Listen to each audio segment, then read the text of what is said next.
गरुड़ पुराण सरल हिंदी कथार्थ अध्याय 4 अधर्म के कारण पाप कर्मों का प्रभाव और उनसे बचने के उपाय।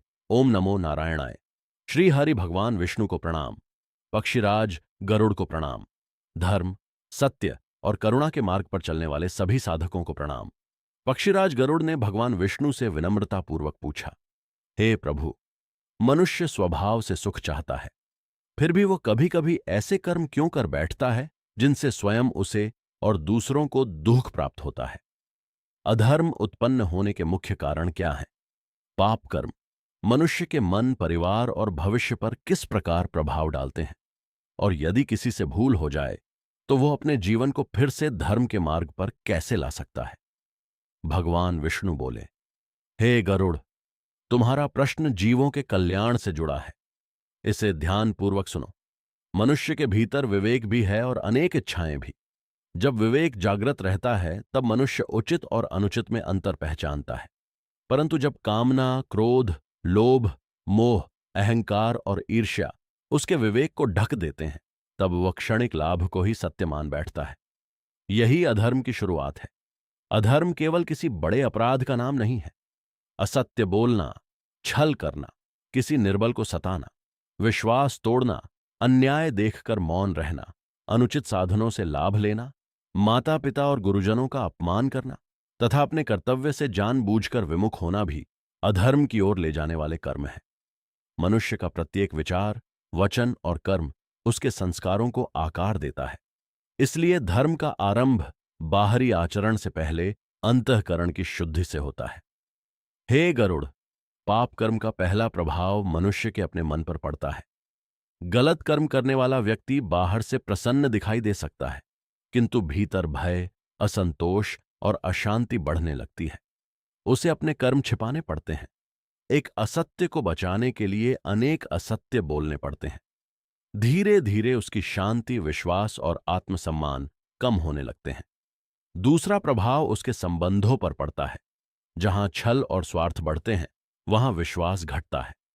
परिवार में कटुता, समाज में अविश्वास और कार्यस्थल पर अन्याय उत्पन्न होता है। मनुष्य अकेला कर्म करता है, परंतु उसके परिणाम अनेक लोगों तक पहुंच सकते हैं। जिस प्रकार शांत जल में फेंका गया छोटा सा पत्थर भी दूर तक लहरें बनाता है, उसी प्रकार प्रत्येक कर्म का प्रभाव स्वयं से आगे बढ़ता है। तीसरा प्रभाव मनुष्य के संस्कारों पर पड़ता है। जो कर्म बार बार किया जाता है वही आदत बन जाता है, और आदत धीरे धीरे स्वभाव का रूप ले लेती है। आरंभ में मनुष्य अपराध बोध अनुभव करता है, परंतु यदि वह चेतना की आवाज को बार बार दबाता है तो गलत कर्म भी उसे सामान्य लगने लगता है। इसलिए छोटी भूल को छोटा समझकर छोड़ना उचित नहीं। समय रहते उसे स्वीकार करना और सुधारना ही बुद्धिमानी है। गरुड़ ने पूछा, हे प्रभु, क्या केवल कर्म ही पाप का कारण है, अथवा मन के विचार और वाणी भी उसका भाग है? भगवान बोले, हे पक्षीराज, मन, वाणी और शरीर तीनों से कर्म होता है। मन में किसी के अनिष्ट की योजना बनाना, वाणी से अपमान और असत्य फैलाना तथा शरीर से हिंसा या अन्याय करना, इन सभी का प्रभाव अंतःकरण पर पड़ता है। किंतु मन में अनायास उठे प्रत्येक नकारात्मक विचार को कर्म फल का पूर्ण कारण नहीं समझना चाहिए। जब मनुष्य उस विचार को पकड़कर पोषित करता है, उसके अनुसार योजना बनाता है और उसे कार्य में बदलता है, तब उसका प्रभाव गहरा होता है। इसलिए साधक को विचार उठने पर स्वयं को दोषी मानकर निराश नहीं होना चाहिए। उसे सजग होकर सही विचार चुनना चाहिए। अधर्म का एक प्रमुख कारण अज्ञान है। जब मनुष्य स्वयं को केवल शरीर मानता है और जीवन को केवल भोग का साधन समझता है, तब वह दूरगामी परिणामों पर विचार नहीं करता। दूसरा कारण असंयम है। इच्छा पूरी न होने पर क्रोध उत्पन्न होता है, और इच्छा पूरी हो जाने पर और अधिक पाने का लोभ बढ़ सकता है। तीसरा कारण बुरी संगति है। जिस वातावरण में असत्य, नशा, हिंसा या बेईमानी को सामान्य समझा जाता है, वहां विवेक धीरे धीरे दुर्बल हो जाता है। चौथा कारण अहंकार है। अहंकार मनुष्य को यह विश्वास दिलाता है कि वही सर्वोपरि है और उसे किसी नियम या उत्तरदायित्व की आवश्यकता नहीं। पांचवां कारण भय है। कभी कभी मनुष्य अपनी प्रतिष्ठा, धन या पद खोने के भय से असत्य और अन्याय का सहारा लेता है। छठा कारण उदासीनता है। मनुष्य जानता है कि क्या उचित है, फिर भी आलस्य या सुविधा के कारण उसे नहीं करता। इस प्रकार केवल अनुचित कार्य करना ही नहीं, उचित कर्तव्य की जानबूझकर उपेक्षा करना भी दुख का कारण बन सकता है। हे गरुड़, मनुष्य को कर्मफल समझाते समय भय से अधिक विवेक जगाना चाहिए। धर्म का उद्देश्य किसी को निराश करना नहीं, बल्कि उसे उत्तरदायी और करुणामय बनाना है। ईश्वर के न्याय में कर्म का भाव, परिस्थिति, ज्ञान और उद्देश्य भी महत्व रखते हैं। अनजाने में हुई भूल और जानबूझकर किए गए अन्याय में अंतर होता है। फिर भी भूल जात होने पर उसे सुधारना मनुष्य का कर्तव्य है। गरुड़ ने पूछा, हे जगदीश्वर, यदि किसी मनुष्य से पाप कर्म हो गया हो तो उसके लिए सुधार का मार्ग क्या है? भगवान विष्णु बोले, सुधार का प्रथम चरण है सत्य स्वीकार करना। जो व्यक्ति अपनी भूल को पहचानता ही नहीं, वह परिवर्तन कैसे करेगा? किंतु स्वीकार का अर्थ केवल मुख से कहना नहीं, मन में वास्तविक पश्चाताप हो, गलत कर्म रोकने का निश्चय हो और जहां संभव हो वहां हुई हानि की भरपाई की जाए। यही सच्चे प्रायश्चित्त की नींव है। दूसरा चरण है क्षमा मांगना। जिस व्यक्ति को दुख पहुंचाया गया हो उससे विनम्रतापूर्वक क्षमा मांगनी चाहिए। यदि धन या वस्तु का अनुचित हरण किया हो तो उसे लौटाना चाहिए। यदि किसी के विषय में असत्य फैलाया हो तो सत्य स्पष्ट करना चाहिए। केवल पूजा कर लेना पर्याप्त नहीं, जब तक व्यवहार में सुधार न आए। ईश्वर की आराधना मनुष्य को सत्य और न्यायपूर्ण कर्म करने की शक्ति देती है। तीसरा चरण है पुनरावृत्ति रोकना। मनुष्य को यह देखना चाहिए कि उसकी भूल किन परिस्थितियों में हुई। यदि क्रोध कारण था तो उत्तर देने से पहले मौन और गहरी श्वास का अभ्यास करें। यदि लोभ कारण था तो संतोष और दान का अभ्यास करें। यदि बुरी संगति कारण थी तो सत्संग चुनें। यदि नशा या कोई विनाशकारी आदत कारण थी तो परिवार, योग्य मार्गदर्शक और आवश्यकता होने पर चिकित्सकीय सहायता ले। सहायता मांगना दुर्बलता नहीं, सुधार का साहस है। चौथा चरण है नियमित आत्म परीक्षण। प्रत्येक रात्रि कुछ समय शांत बैठकर दिन भर के विचार, वचन और कर्मों का निरीक्षण करो। स्वयं से पूछो, आज मैंने किसका हित किया? कहां असत्य या कठोरता आई? कल मैं क्या सुधार सकता हूं? ऐसा आत्म परीक्षण अपराध बोध बढ़ाने के लिए नहीं, जागरूकता बढ़ाने के लिए होना चाहिए। पांचवां चरण है नाम स्मरण और ध्यान। मन चंचल हो तो श्रद्धापूर्वक भगवान का नाम लो। ओम नमो नारायणाय मंत्र का उच्चारण केवल जिह्वा से नहीं, भाव और समझ के साथ करो। कुछ समय शांत श्वास लेते हुए भगवान विष्णु के करुणामय स्वरूप का ध्यान करो।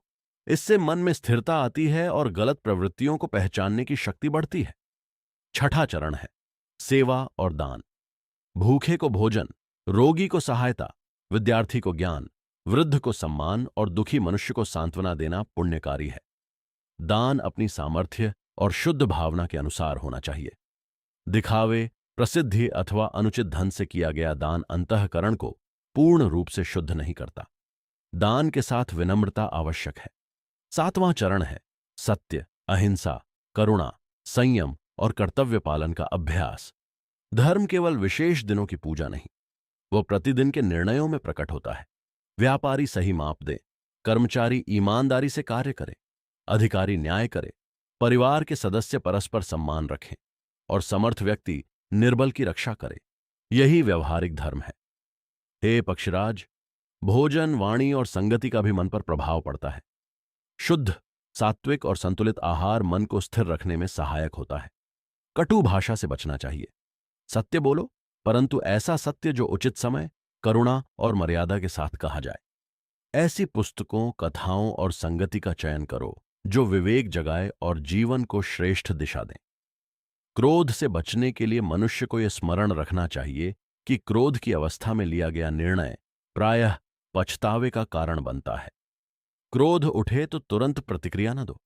कुछ क्षण मौन रहो, स्थान बदलो, जल पियो और मन शांत होने पर बात करो।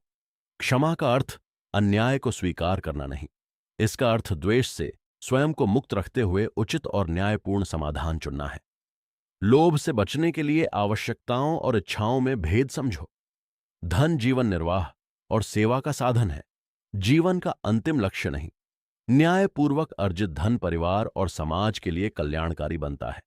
अन्याय से प्राप्त संपत्ति बाहर से समृद्धि जैसी दिखाई दे सकती है, परंतु वह भीतर भय और अशांति को जन्म देती है। ईर्ष्या से बचने के लिए दूसरों की सफलता देखकर दुखी होने के स्थान पर प्रेरणा लो।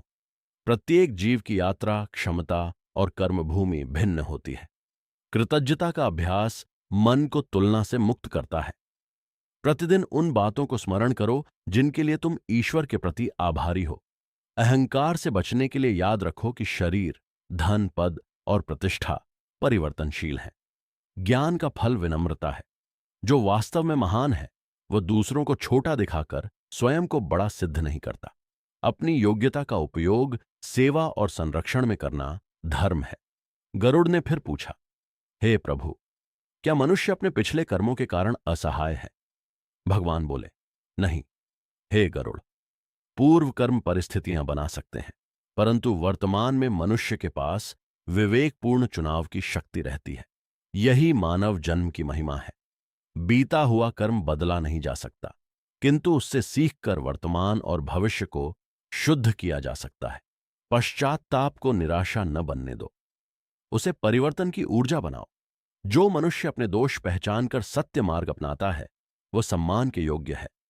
धर्म की ओर लौटने वाला प्रत्येक छोटा कदम महत्वपूर्ण है। एक दिन का संयम अगले दिन की शक्ति बनता है।